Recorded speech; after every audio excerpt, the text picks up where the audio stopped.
Hi, I'm Bill Janovitz. And I'm John C., and we're from modernmass.com. And we're going to give you a little video introduction to mid-century modern homes in the Boston area. And we're starting our tour here at 6 Moon Hills, founded by the Architects Collaborative.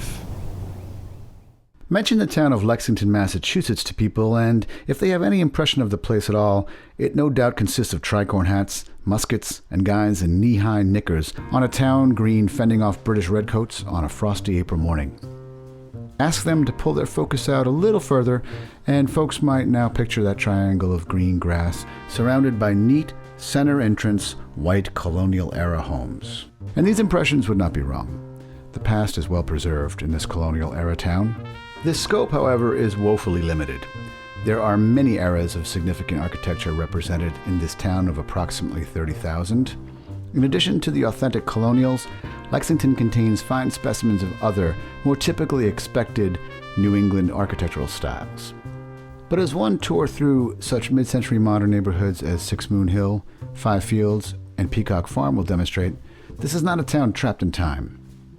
As post-war America expanded out into the suburbs, Boston saw the rise of the Metro Belt Highway, Route 128, play a significant factor in the draw of professors, engineers, architects, and other professionals out to erstwhile rural towns.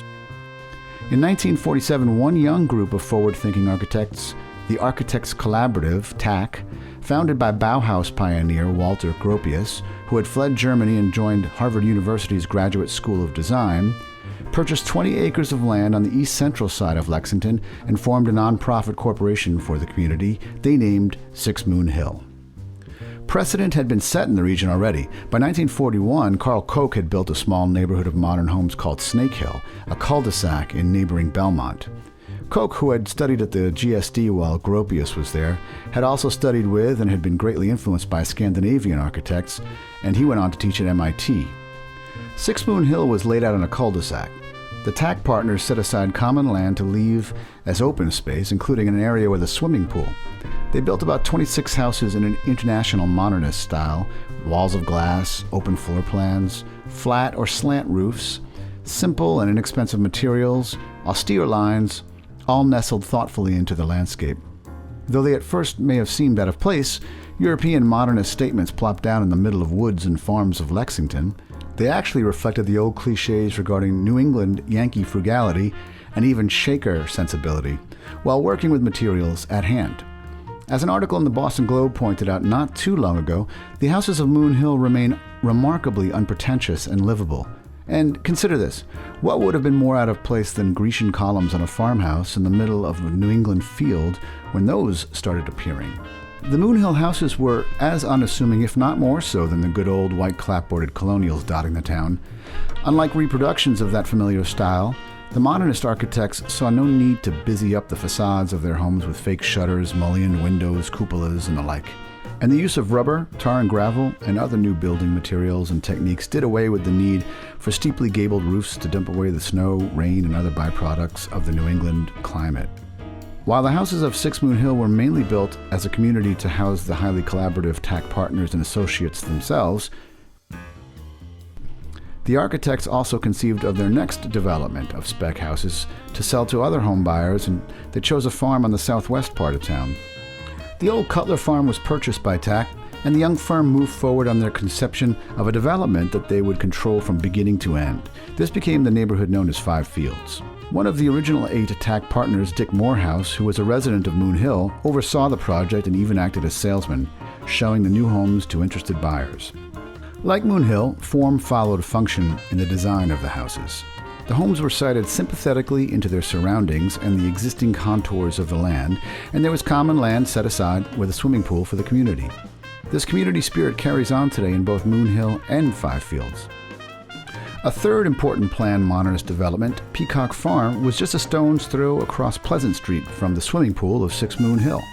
The Peacock Farm community was founded not by an architect associated with Harvard, as TAC was, but by Walter Pierce from Harvard's Cambridge rival, MIT. A 1959 New York Times story was headlined, "Lexington, Massachusetts. Colony of contemporary homes will be repeated near Boston." Walter Pierce started his own architecture firm with Danforth Compton after studying at MIT with Carl Koch, who was a founding father of modern prefab housing in America. Koch had started the Techbuilt and Acorn Homes companies, conceptual continuation of the kit houses like the House by Mail Craftsman homes from Sears in the early 1900s. Compton and Pierce noticed a for sale sign along Route 2 near Lexington. There was a 45-acre farm filled with wetlands, ledge, and woods. The two architects set out to become the developers of this challenging site, with a plan they referred to as the, quote, program. The concept was to build modern, aesthetically progressive homes that would be from a stock design, yet looked as if they were custom built for the land. This was also counter to the trends of the modern developments of the era, which seemed to operate from a scorched earth policy, clearing down land and plopping down cookie-cutter homes one after another. After initially designing one-story houses and building a handful of them, Compton suddenly and unexpectedly passed away, and Pierce went on to design what is now known as the, quote, Peacock Farm house, a modern split-level home that allowed the house to be of the hill, as Frank Lloyd Wright espoused. The shape of this house style was flexible enough that it could adapt to the flat or sloping lots. The structure was a basic post and beam system with few, if any, interior load-bearing walls, allowing for great flexibility in the floor plans, and many large windows unobstructed by unnecessary architectural features. Many of these houses have been renovated and expanded over the years, much like those in Moon Hill and Five Fields. They are quite adaptable to such modifications, and most homeowners in these communities have adhered to the mild covenants that the original developers put into place to keep the communities architecturally consistent. Lexington might have the highest concentration of mid-century-modern houses in the Boston area. It certainly has the highest number of mid-century-modern neighborhoods, with not only these three historic neighborhoods, but lesser-known neighborhoods such as Turning Mill, which grew out of an earlier neighborhood called Middle Ridge, which was founded by the Techbuilt and Acorn founder Carl Koch. He also went on to develop a neighborhood in Concord called Conantum, which was sort of the predecessor of the Techbuilt homes. Concord, Wayland, Sudbury, Carlisle, and other towns in the western suburbs around Boston have plenty of deck houses and homes that imitated or outrightly replicated the Peacock Farm and Techbuilt designs. Newton and Brookline also have very significant mid-century modern homes that were mostly commissions. But it is nearby Lincoln that rivals Lexington for its renown in modernist architecture of the mid-century. Gropius built his first house in Lincoln, as we noted, in 1938, and that house is open to the public as a museum in the Trust of Historic New England, a preservation organization. Architect Henry Hoover, though less known than Gropius, had a far greater impact on the architecture of Lincoln, with dozens of houses he designed built in this town and nearby towns such as Weston. And it was his own house that predated the Gropius house by 1 year and is likely the first modernist home in the area. The Hoover house has only recently left the Hoover family, and while it was traded into private ownership, it remains in something called the Stewardship Program of Historic New England, which preserves the house and some integral elements of the architecture and the site. Well, I hope that gives you a pretty good perspective of what was going on around the Boston suburbs in the mid-century. If you want to see more of our listings, please visit us at modernmass.com or give us a call.